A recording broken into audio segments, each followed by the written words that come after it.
Nous vous invitons à rêver avec notre grand Doubik des aventures qui l'attendent au parc Phantasialand, près de Cologne.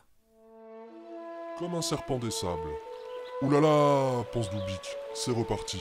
Et le revoilà qui embarque sur Black Regarde, Mamba. Double. Et puis enfin... Tu dors, Double?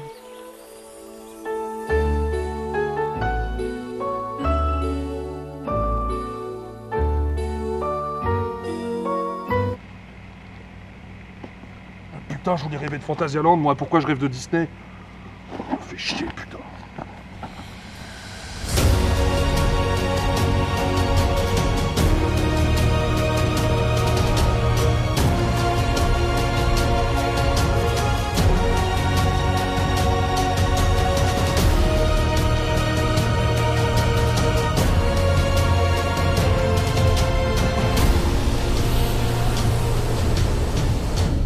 Bon, si t'es né dans les années 80 ou 90, forcément t'as eu la référence de l'intro, sinon c'est que t'es né avant, ou alors que t'es né après, ou même que t'es pas né du tout. Bon, ça va être difficile de parler de Phantasialand sans être ultra enthousiaste, hein, parce que ce parc dispose d'une telle quantité de bonnes attractions que ça en donne le tournis. Et ouais, ce qui est dingue, c'est de se dire que pour bon nombre d'entre elles, c'est des hits dans leur catégorie, mais alors vraiment. Black Mamba, c'est aujourd'hui encore le BM le plus thématisé du monde, et quel BM? C'est simple, y a de la théma tout le long du parcours, partout. Colorado Adventure est le Mine Train Vekoma le plus burné de la planète Terre, les Ninjas sont parmi les meilleurs spinning jamais conçus. River Quest est certainement le meilleur raft d'Europe. Talocan aussi, Talocan, putain c'est une dinguerie ça. Autant vous dire que si vous pouviez voyager dans le temps et retourner à Phantasialand en 2012, donc visiter le parc tel qu'il était à l'époque et sans les nouveautés qu'il a aujourd'hui, et ben ça resterait un parc qui foutrait une bonne grosse branlée à pas mal de parcs d'aujourd'hui et qui resterait absolument exceptionnel. En plus on l'a visité pendant une année blanche et pire que ça, il retirait 3 attractions en 2012. À savoir Stonewash Creek et Wildwash Creek, le double flume qui s'enchevêtrait avec Colorado Adventure, et Casa Magnetica, une espèce de funhouse. L'année précédente, donc en 2011, ils avaient ouvert Maos au chocolat et leur nouveauté suivante allait être pour 2014 avec Chiapas, c'est pour ça qu'ils ont foutu en l'air les deux flumes. Et c'est donc dans cet état un peu transitoire entre deux grosses nouveautés qu'on s'est rendu à Phantasialand pour la toute première fois,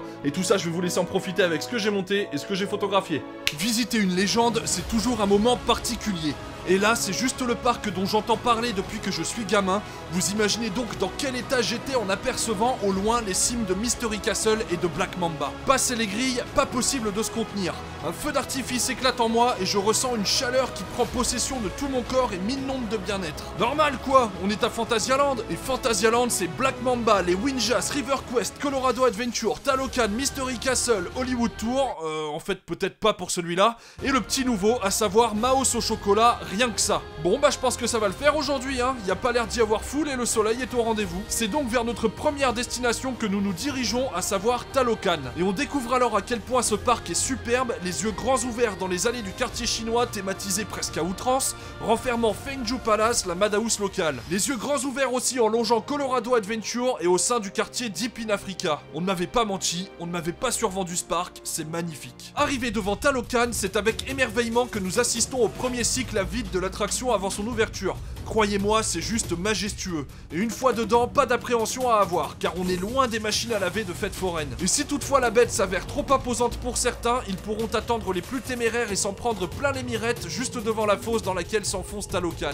Chaque cycle est synchronisé sur une bande-son composée sur mesure et ajoute à la stature imposante du ride des jeux d'eau et de feu particulièrement bien pensés et franchement impressionnants. Et du spectacle, vous en aurez aussi avec la destination qui suit, à savoir Black Mamba. Certainement le BM le plus thématisé à ce jour. De la file d'attente à la gare, en passant par l'intégration même du ride qui sillonne dans les allées et qui en impose de par sa présence qui, on pourrait le croire, est ancestrale. La file d'attente est absolument superbe, c'est organique, très bien pensé et elle offre des points de vue insaisissables à l'extérieur sur le Grand 8. Mais ensuite la gare, si bien foutue qu'on la croirait en vie. Qu'on croirait qu'elle est habitée par quelque chose de supérieur à nous. À chaque dispatch, c'est du spectacle.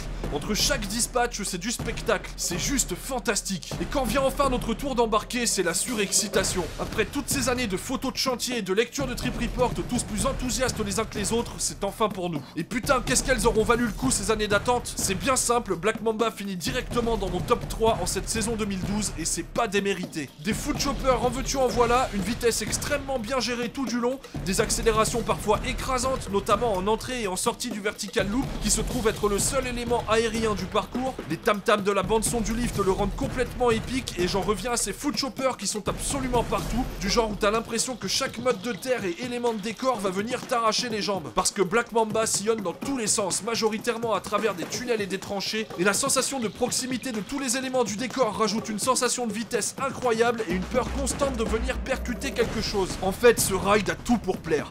De la théma grandiose aux sensations qui font mouche, c'est de très haute volée, comme le reste du parc qui est décidément un incontournable à l'échelle mondiale. Ça donnerait bien l'envie de prendre une chambre au Matamba, un des hôtels du parc situé juste derrière Black Mamba. On en profite ensuite pour jeter un œil sur le chantier de la nouveauté de l'an prochain, qu'on a longtemps pensé être un Wooden, et qui sera finalement Chiapas, et qui ouvrira non pas l'année suivante, mais 2 ans après. Et on en profitera aussi pour faire un tour d'une attraction un peu moins spectaculaire que les 2 précédentes, avant de retourner vers quelque chose qui m'aura foutu une bonne fessée. Et la fessée en question, la grande surprise, que dis-je, l'inattendu, c'est la destination qui suit.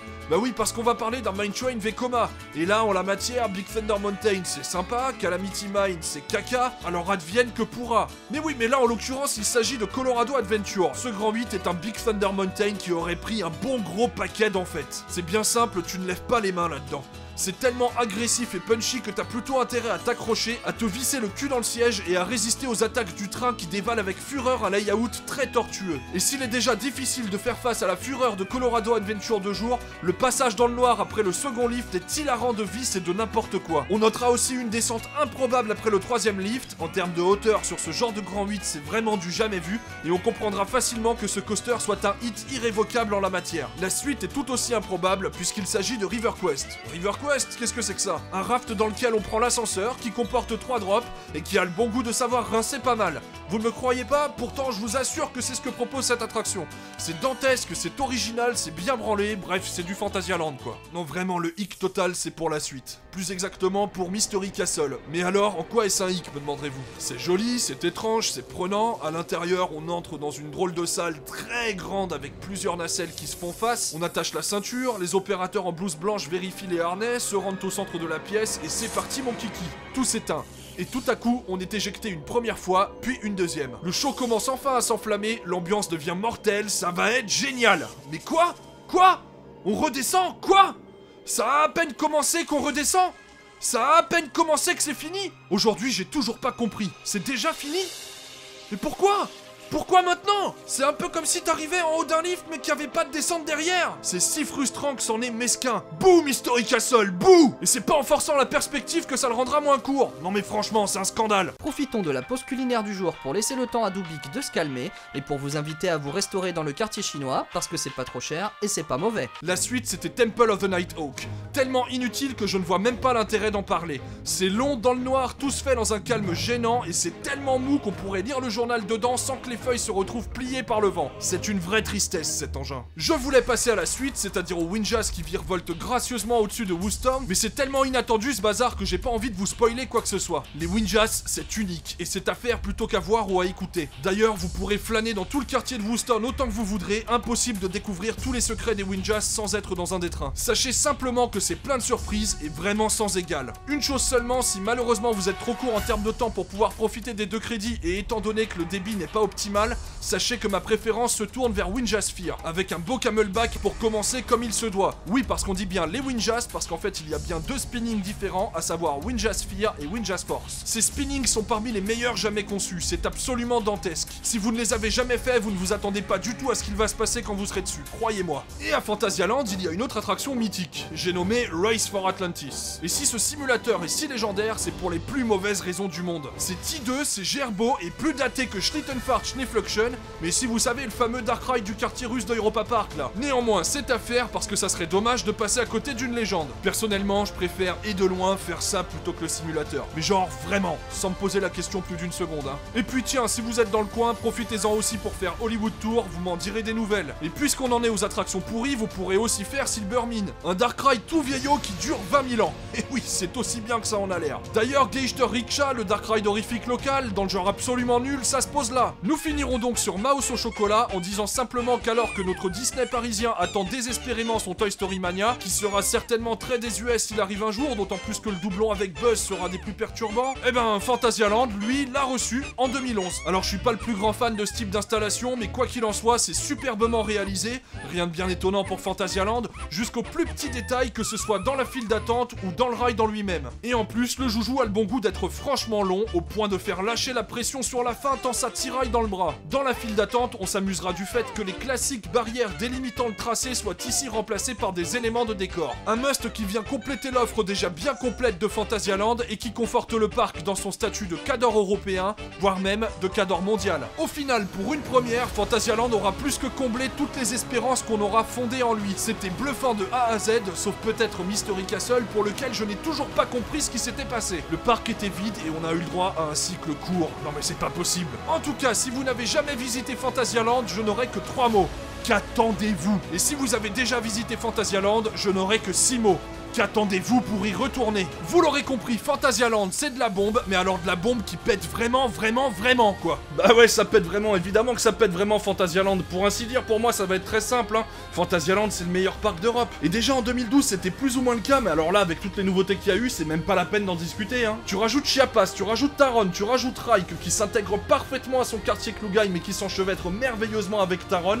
Bientôt tu rajoutes Fly, mais putain mais qu'est-ce que c'est que ce parc? Ah ouais non, Fantasyland ils sont très au-dessus. Mais alors très au-dessus. Et là où c'est remarquable, c'est qu'en Europe, il y a quand même quelques parcs qui sont absolument excellents, et Fantasyland a la couronne, c'est vraiment celui qui règne sur ces parcs excellents. De mon point de vue, bien entendu, je suis pas parole d'évangile, je détiens pas la vérité absolue, certains d'entre vous penseront autrement, et c'est même certain, et d'ailleurs je vous invite à me dire quel est votre parc européen préféré en commentaire, ce serait intéressant de savoir où vous vous situez. Mais en tout cas, c'est vrai que pour en avoir fait pas mal, et ben une telle concentration d'excellence, ça n'existe que dans peu d'autres endroits ailleurs. Hein. Et c'est pas anormal que ça existe dans peu d'autres endroits, c'est juste que Fantasyland est exceptionnel. Parce que je le disais tout à l'heure, mais pour pas mal d'attractions du parc, ce sont les meilleurs dans leur catégorie. Et ça, c'est pas donné à tout le monde. Mais vraiment pas. Quand on a une ou deux comme ça dans ton parc, parmi les meilleurs de sa catégorie, c'est déjà très bien. Mais quand on a 5, 6, 7, 8, non vraiment c'est un truc de ouf. Franchement, c'est un truc de ouf. Et en plus, ce qui est dingue, c'est qu'il ne s'arrête pas. Là, il y a Fly qui va arriver et mon petit doigt me dit que ça va être du génie, cette montagne russe. Enfin, tout ça pour dire que si vous n'avez jamais encore visité Fantasyland, précipitez-y vous. C'est situé à 5 heures de route de Paris, donc à la même distance de Paris qu'Europa Park. Ça se fait largement sur un week-end. Et là, vous allez vous en prendre, mais alors plein la tronche. Non, franchement, vous allez sortir de là, vous n'allez pas y croire. Vous allez vous dire, oh putain, avant j'avais des références en termes de parc d'attractions, et toutes ces références auront volé en éclats. Vous allez vous dire, maintenant ma référence c'est Fantasyland. Les décors du parc, la musique des différentes attractions et des quartiers environnants, et les attractions en elles-mêmes, je vous jure, c'est de la folie. Enfin bon, là, si je vous ai pas suffisamment vendu Fantasyland, et ben je peux plus rien pour vous les gars, hein, je suis désolé. Il est donc pour moi venu le temps de clôturer ce trip report sur Fantasyland. J'espère évidemment qu'il vous a plu. Si tel est le cas et que vous n'êtes pas encore abonné, bah n'hésitez pas à le faire. Et puis bah pour tout le monde, si la vidéo vous a plu, évidemment c'est le pouce bleu qui va bien. Pour la suite, on est donc à la moitié de ce trip. Là, il y avait Europa Park juste avant, Fantasyland qu'on a fait là, et puis restait un parc hollandais, puis un parc allemand. Évidemment, je ne vous dis pas de quel parc il s'agit, je vous laisse la surprise pour la suite. Et en attendant, jusqu'à ce qu'on voit ce fameux parc hollandais, bah comme d'habitude, portez-vous bien. Allez, ciao!